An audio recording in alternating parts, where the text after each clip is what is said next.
Good afternoon, I'm Elaine Quijano. And then there were six. Today, former Arkansas Governor Mike Huckabee joined what's becoming a crowded GOP field for the White House with a rousing rally in his home state.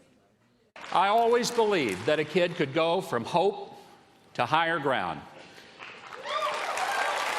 So it seems perfectly fitting that it would be here that I announce that I am a candidate for President of the United States of America.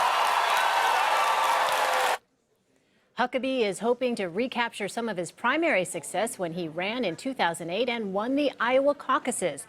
CBS News senior political editor Steve Chaggaris is in Washington. Steve, thanks for being with us.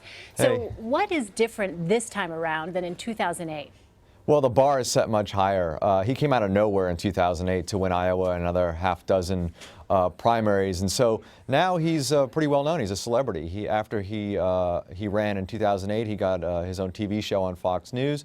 So, you know, the bar is higher for him this time around. Also, the landscape is completely different. He has stiffer competition from others fighting for the same slice of the religious right and social conservative voters, people like Ted Cruz, Ben Carson, Scott Walker, Rick Perry, Rick Santorum. There's a lot of folks fighting for that same slice.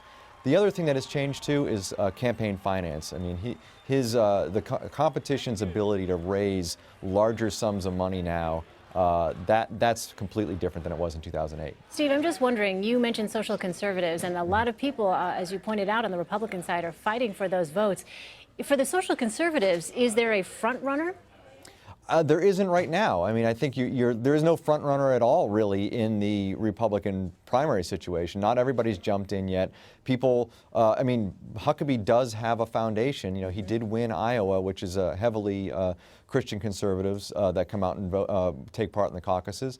But there's no favorite. There are a lot of folks, though, fighting for that electorate, and it's just going to be interesting to see if Huckabee can carry his success from 2008 forward. Okay, so taking a step back, so what other candidate does he help, and who does he hurt by joining the race?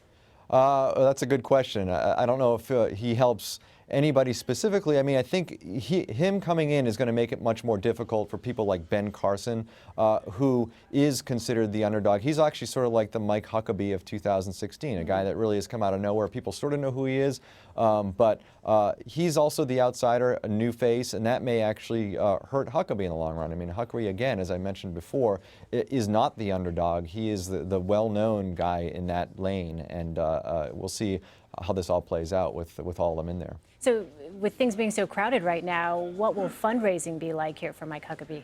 Well, it's going to be really difficult. This is a guy who admittedly hated the fundraising process in 2008. And if he hated it then, it's going to be much more difficult for him now. It's only going to have gotten worse. They're extremely wealthy individuals funding his competitors via super PACs. He has his own super PAC. It increases the pressure for him to raise more money than ever. But we haven't really heard of any wealthy benefactors lining up to back him yet. So it'll be interesting to see how that plays out for him.